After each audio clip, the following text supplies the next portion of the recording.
Assalamualaikum warahmatullahi wabarakatuh. Bismillahirrahmanirrahim. Alhamdulillahi rabbil alamin. Wa bihi nasta'in ala umuri dunya waddin. Wassalatu wassalamu ala asyrafil anbiya'i wal mursalin Sayyidina wa maulana Muhammadin wa ala alihi wa ashabihi ajma'in. Subhanaka la ilma lana illa ma 'allamtana innaka antal alimul hakim. Wa tub 'alaina innaka antat tawwabur rahim. Wa la hawla wa la quwwata illa billahil 'aliyyil 'azim. Rabbi shrah li sadri wa yassir li amri wahlul 'uqdatam min lisani yafqahu qawli. Amma ba'du. Hadirin jemaah salat subuh Masjid Besar Taqwa yang dimuliakan Allah. Pertama-tama terlebih dahulu marilah kita sama-sama memanjatkan puji dan syukur kita kehadirat Allah Subhanahu wa taala, karena dengan limpahan rahmat, karunia, taufik dan hidayahnya juara sehingga kita pada subuh di hari yang ke-16 ini kita merasa ringan melangkahkan kaki menuju Masjid Besar Taqwa ini dalam rangka sama-sama kita melaksanakan kewajiban kita selaku umat yang beragama Islam, yaitu kita diwajibkan untuk melaksanakan setiap hari sholat 5 waktu, dan kita tadi sudah melaksanakan sholat subuh secara berjamaah. Di dalam hadis Nabi Muhammad SAW ada mengatakan bahwa sholat 5 waktu itu diperumpamakan Nabi adalah sebuah sungai yang berada di depan rumah kita. Nah, orang yang mengerjakan sholat atau melaksanakan sholat secara aktif 5 kali dalam sehari semalam, diperumpamakan orang itu, kata Nabi, mandi setiap hari 5 kali. Jadi apabila ia melaksanakan sholat, sama diumpamakan Nabi laksana orang yang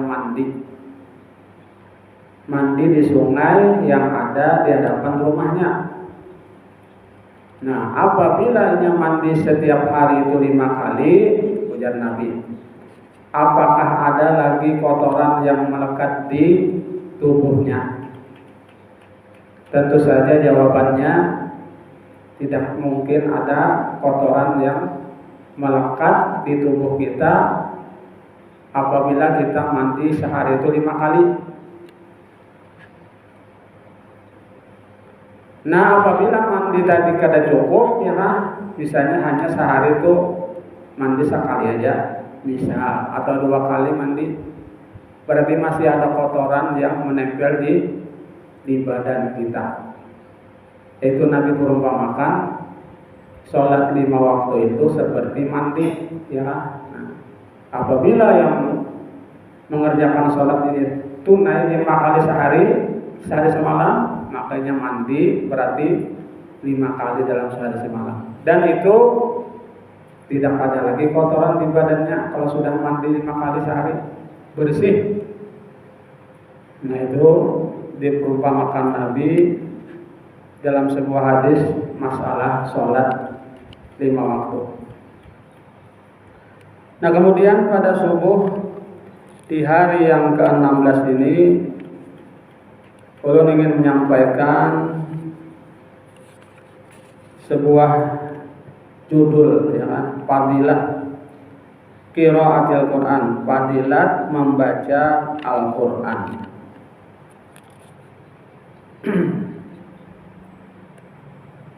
An Abi Hurairah radhiyallahu ta'ala annahu qala, diriwayatkan dari Abi Hurairah radhiyallahu an bahwasanya beliau berkata, Abi Hurairah. Abi Hurairah ini artinya bapak kucing.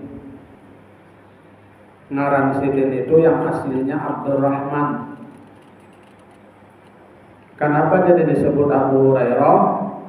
Karena sidin ini rajin memelihara kucing ya. Sampai-sampai lengan baju sidin ini diganal sidin biasa membuat kucing di lengan baju itu ujar huruf ya. Lalu disebut bapak kucing karena rajin memelihara kucing. Ngaran sidin itu Abdurrahman. Sami itu Rasulullah sallallahu alaihi wasallam yaqul, aku mendengar Rasulullah SAW bersabda, ujar Abu Hurairah, man kana yarju liqa Allahi fal yukrim ahlallahi, barang siapa yang mengharapkan bertemu Allah maka hendaklah ia memuliakan keluarga Allah, ahli Allah, keluarga Allah. Ini ujar Nabi, barang siapa yang ingin bertemu Allah maka hendaklah ia memuliakan keluarganya Allah. Bila dikata orang, ya Rasulullah, wahai Rasulullah, hal lillahi azza wa jalla ahlun, adakah bagi Allah azza wa jalla itu keluarga? Adakah Allah bisa keluarga? Ini kata orang. Qala na'am, ujar Nabi, iya ada keluarga Allah. Kila dikata orang lagi, manhum ya Rasulullah, siapa mereka itu wahai Rasulullah? Keluarganya Allah itu siapa? Qala, ujar Nabi, ahlullahi min dunya allazina yaqra'una al-Qur'an. Keluarga Allah di dunia adalah mereka yang senantiasa membaca Al-Quran. Yaqra'un Al-Quran. Pemakaian katanya ini adalah fi'il mudhari. Fi'il mudhari ini balawasan ya Pak. Senantiasa membaca Al-Quran. Nah ini adalah keluarganya Allah di dunia. Jadi orang yang rajin membaca Al-Quran, ya kan, ini disebut keluarga Allah. Tapi rajin membaca Al-Quran, ya kan, rajin membaca Al-Quran. Jangan membaca Al-Quran, kita kadang-kadang pas bulan Ramadan hanya kita buka Al-Quran, ya kan. Hanya tadi apa ya Al-Quran pas bulan Ramadan. Pas kata bulan Ramadan Pak, selesai. Al-Quran ditaruh di atas lemari sampai bakuran berdebu. Hampir juga membacanya ya kan. Nah adakah itu terus-terusan membaca Al-Quran. Mending juga ya kan. Di bulan Ramadan tak buka-buka Al-Quran. Ada nak pada tahu-tahu di Al-Quran ya kan, bulan Ramadan kan ada tahu-tahu di Al-Quran kan semua membacanya. Kayak apa ini anak disebut ahli Allah, keluarganya Allah, ya kan?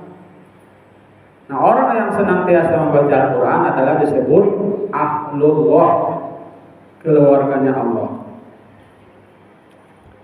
Allah, ujar Nabi perhatikan, man akramahum faqad akramahullahu wa a'tahul jannah. Barang siapa memuliakan mereka itu, maka akan Allah muliakan dan akan Allah beri surga. Jadi orang yang memuliakan ahlullah tadi, keluarganya Allah, maka Allah yang akan membalas memuliakan mereka. Wa man ahanahu faqad ahanahu Allah wa adkhalahu an-nar. Dan barang siapa menghinakan mereka, ahlullah jadi dihinakannya ya kan, dicampakannya, maka Allah lah yang akan mencampakkan mereka dan akan Allah masukkan nanti ke dalam neraka. Ya Aba Hurairah, ma 'indallahi ahadun akramu min hamilil Qur'an.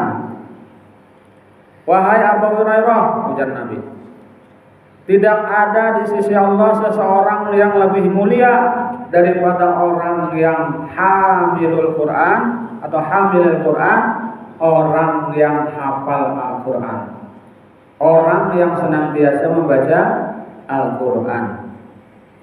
Ya kan, itu orang yang lebih mulia, paling mulia di sisi Allah adalah mereka yang hafal Al-Quran, artinya membawa Quran. Ya kan, membawa Quran itu artinya hafal, hafiz. Karena orang yang hafiz Quran ini pasti sudahnya membaca, ya kan? Orang yang hafalan Al-Quran itu pastinya membaca Quran terus gawiannya. Kadada lain pada membaca Al-Quran, itu orang hafiz. Ala wa inna hamilal Qur'ana indallahi akramu min kulli ahadin illal anbiya. Perhatikan wahai ujar Nabi. Dan sesungguhnya orang yang hafal Al-Quran itu di sisi Allah lebih mulia dari tiap-tiap seseorang kecuali para nabi. Ada lagi orang yang mulia di sisi Allah terkecuali orang yang hamilul Quran, orang yang hafal Al-Quran itu lebih mulia di sisi Allah. Nah kecualinya itu nabi, ya kan? Kalau nabi hanya seimbang katanya ya kan, kemuliaan nabi tadi seimbang dengan orang yang hafal Al-Quran. Jadi diumpamakan Allah SWT, orang yang hafal Al-Quran itu kakaknya nabi aja lagi ya kan, hanya hafal Al-Quran.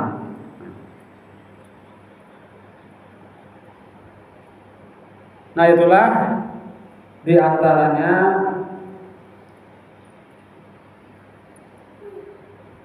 kelebihan Al-Quran, ya kan, kelebihan Al-Quran.